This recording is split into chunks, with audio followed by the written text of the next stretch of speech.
Hello and welcome to some more Star Citizen. Today I wanted to talk about something integral to the core of Star Citizen, the dynamic mission system. What is it, when is it coming, and how does it work?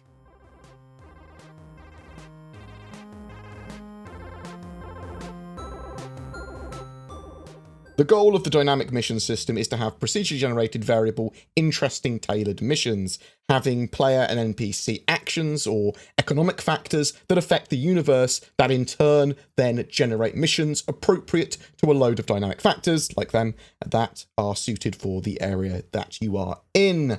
Currently in Star Citizen we have a variety of missions, but they're all static and pretty linear. They might have a couple of variants, counter missions, and a few different locations or enemies. They might be given to players based on their reputation and will appear in their personal section of the mission manager in the Moby-Glass. It's far from what the dynamic mission system is planned to be, and these aren't affected by the economy or other factors at the moment. The dynamic mission system is a combination of various parts, some of which are on the roadmap, and bits will be added to the system from patch to patch. In Alpha 3.8 December, that is, of this year, 2019, the economy-generated missions are listed, stating that the dynamic mission system allows content to be dynamically tailored to the current environment. The dynamic mission system allows missions featuring specific locations, rewards, and other parameters to be dynamically dictated based upon guidance from the back-end simulation and player actions, which in turn enables a more systemic universe.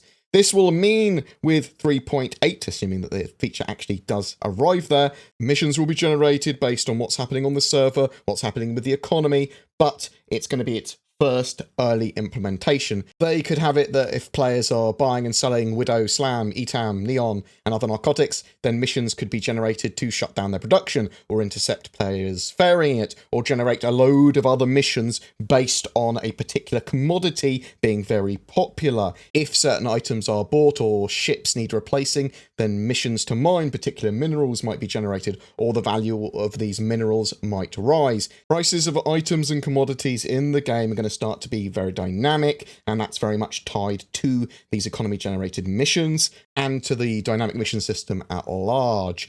We will have missions that are more appropriate to what's going on our server. If lots of outlaw missions are succeeding, we should see more missions generated and with better rewards to counter that for the lawful side fighting those outlaw missions. We should see more dynamic rewards at this time, but also if people aren't taking certain missions for a long period of time, then those missions should go up a bit in price over time until people do take them. It's very supply and demand. For Alpha 3.9, which would be March 2020, for the dynamic mission system, they've got listed mission generation along quantum travel routes.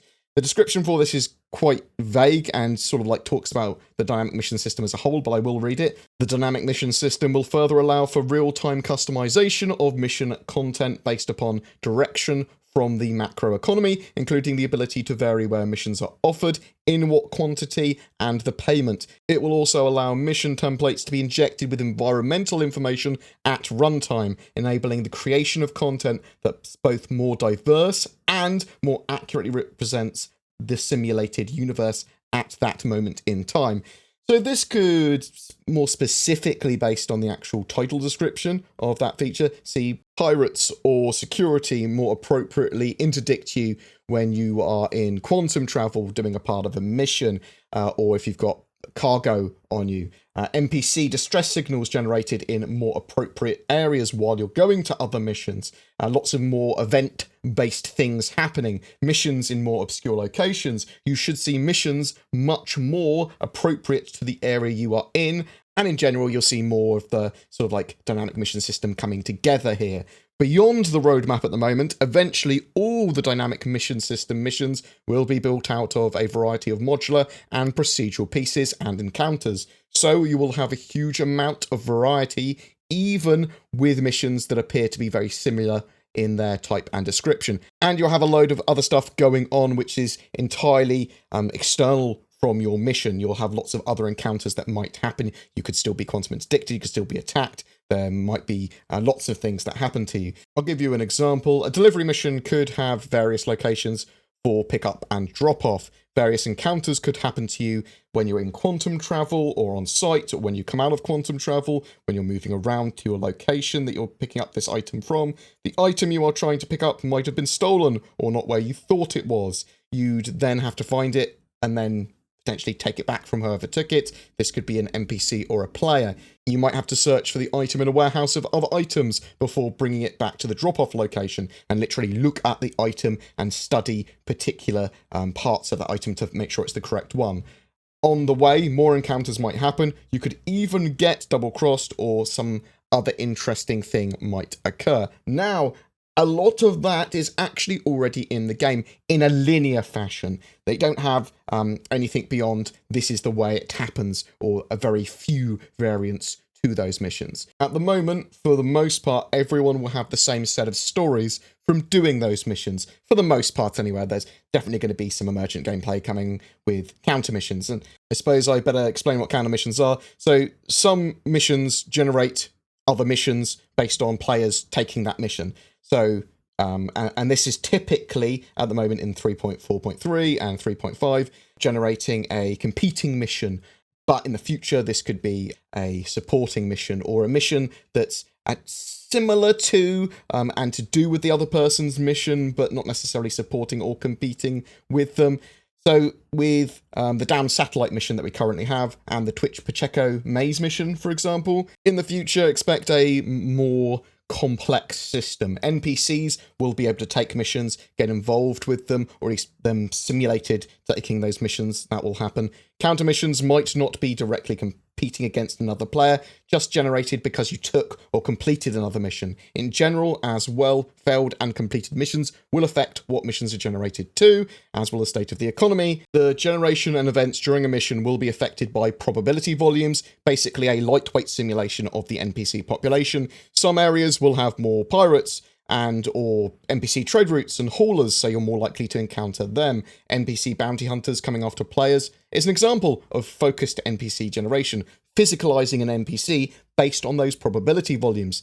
Now, you do have effectively NPCs coming after players now, and sort of like waves of them coming after players in 3.5 if they are a criminal. However, this isn't really the final version of that by any means. This will all tie into the law and reputation system and will eventually be a lot more dynamic. Missions are going to be offered at locations where there is an actual need for that mission to be generated. The economy is determined that there is a reason to generate one, and rewards for them will be appropriate as well, and slightly dynamic and change over time. NPCs can answer your service beacons as well, so expect that if you do get caught short. Mission difficulty is not going to scale based on your ship or party. Missions will be described and have rewards appropriate to the sort of effort that they might have in risk and reward. They should suggest if you need a particular amount of cargo space, or if you need a large ship or multiple ships, or a group to do them, or a data running ship or whatever.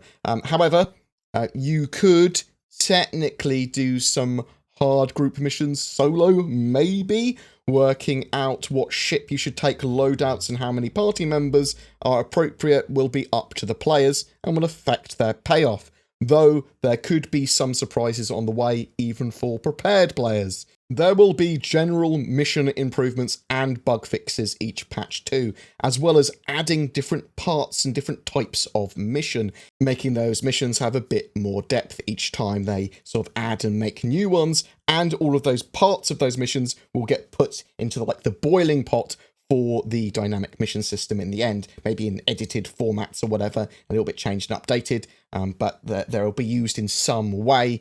Expanding them out to new areas. If a particular area is busy, then missions that are unfulfilled in another area may get more of a reward. As we said, the dynamic mission system is very much tied to the greater economy, supply and demand, and location-driven factors that all work in concert together. But all of these pieces will come online one by one and from patch to patch. Server-side object container streaming, new planets, locations, ships, gameplay loops, full persistence, and time will all greatly affect what missions are available in the future. The Twitch Pacheco mission has some awesome features. It has you going to collect a ship that they lend you for the mission. You then have to clear out a bunker of a load of NPCs and search for the correct crate or item, whatever, based on the description of that item before bringing it back and delivering it.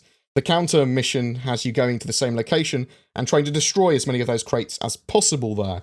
There is also the downed satellite mission on Hurston that has you search for a downed satellite and then a particular component from that satellite, and you have to make sure it's the correct one, but this can have it that it doesn't spawn there, and you have to go check other locations. Sometimes it's been taken by other enemies in a bunker. Again, there's a counter mission to destroy the component before the other person gets that component back, so you can have people that you fight against. These missions have little glimpses of what the future might hold, with less grind and more variety and interaction. When taking missions, even in 3.5, I do recommend reading them fully, but once they start to implement the dynamic mission system, reading them will be incredibly important. You might need a fighter, cargo hold of a certain size, or a group of a certain size to complete a mission, and some missions are going to be much more dangerous than others.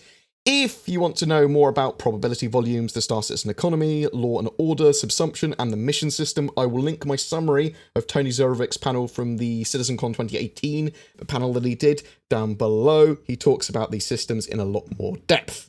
Every month we have a giveaway for a Star Citizen ship. For April 2019, we are giving away a Drake Corsair with lifetime insurance. It's the new concept ship focused on exploration, and the loaner for that ship is currently the Constellation Aquila and the Buccaneer. To be in for a chance of winning, be subscribed to my channel and comment on any video that I put out during April. Full details in the description below.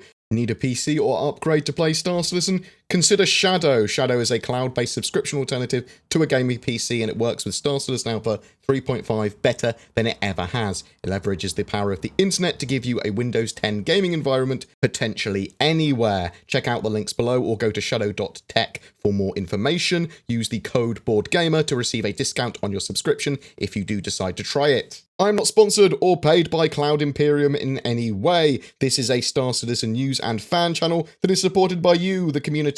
Patrons, donations, subscriber stars, YouTube members, that little join button underneath my videos, all help support the channel and allow me to create regular video content, maintain a website, upload podcasts, and more. If you wish to go that extra mile, it is amazingly helpful. There is occasional exclusive content for those that do as well.